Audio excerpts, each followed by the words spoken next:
Hi friends, ಎಲ್ರಿಗೂ ನಮಸ್ಕಾರ. ನಾನು ನಿಮ್ಮ ಯಶವಂತ್ ಗೌಡ. ನಾವಿವತ್ತಿದ್ದೀವಿ ಸಾಯಿಬಾಬಾ ಟೆಂಪಲಲ್ಲಿ. ಇದು ದೊಡ್ಡಗೌಡನಕೊಪ್ಪಲು ಶ್ರೀರಂಗಪಟ್ಟಣ ತಾಲೂಕಲ್ಲಿದೆ. ನೀವೇನಾದ್ರು ಶ್ರೀರಂಗಪಟ್ಟಣದ ಕಡೆ ಬಂದರೆ ಈ ಪ್ಲೇಸ್ನ ಮರಿದೇ ವಿಸಿಟ್ ಮಾಡಿ.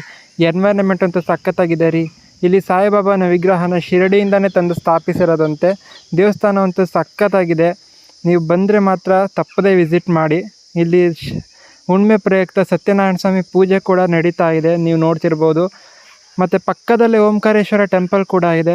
ಒಳಗಡೆನೂ ತುಂಬ ಚೆನ್ನಾಗಿದೆ. ಬನ್ನಿ ಒಳಗಡೆ ಹೋಗಿ ನೋಡೋಣ ಹೇಗಿದೆ ಅಂತ. ಒಳಗಡೆ ಮಹಾಗಣಪತಿ, ಶಿವ ಹಾಗೂ ಪಾರ್ವತಿ 3 ಜನರ ವಿಗ್ರಹ ಕೂಡ ಇದೆ. ಇಲ್ಲಿ ಸಾಯಿಬಾಬಾ ಮನಗಿರೋದನ್ನ ನೀವು ನೋಡ್ಬೋದು. ಮತ್ತು ನಿಮ್ಗೆ ಏನಾರ ಕಷ್ಟ ಇದ್ದರೆ ತೆಂಗಿನಕಾಯಿನ ತಗೊಂಡು ಇಲ್ಲಿ ಅಗ್ನಿಕುಂಡಕ್ಕೆ ಆಹುತಿ ಕೊಟ್ಟರೆ ನಿಮ್ಮ ಕಷ್ಟ ಎಲ್ಲ ಈಡೇರುತ್ತೆ ಅನ್ನೋದು ಇಲ್ಲಿ ನಂಬಿಕೆ. ಹುಣ್ಣಿಮೆ ಪ್ರಯುಕ್ತ ಇಲ್ಲಿ ಉತ್ಸವ ಕೂಡ ನಡೀತಿದೆ. ಪ್ರತಿ ಗುರುವಾರ ಭಜನೆ ಕೂಡ ಇರುತ್ತೆ. ಬಂದಂಥ ಭಕ್ತಾದಿಗಳಿಗೆ ಅನ್ನ ಸಂತರ್ಪಣೆ ಕೂಡ ಇರುತ್ತೆ. ಮತ್ತು ಪಕ್ಕದಲ್ಲೇ ಶ್ರೀರಂಗಪಟ್ಟಣ ಹೊಳೆ ಕೂಡ ಇದೆ. ತುಂಬಾ ಪೀಸ್ಫುಲ್ ಆಗಿದೆ. ನೀವು ಈ ಕಡೆ ಬಂದಾಗ ಮರಿದೇ ಪ್ಲೇಸ್ನ ವಿಸಿಟ್ ಮಾಡಿ. ಬಾಯ್ ಬಾಯ್.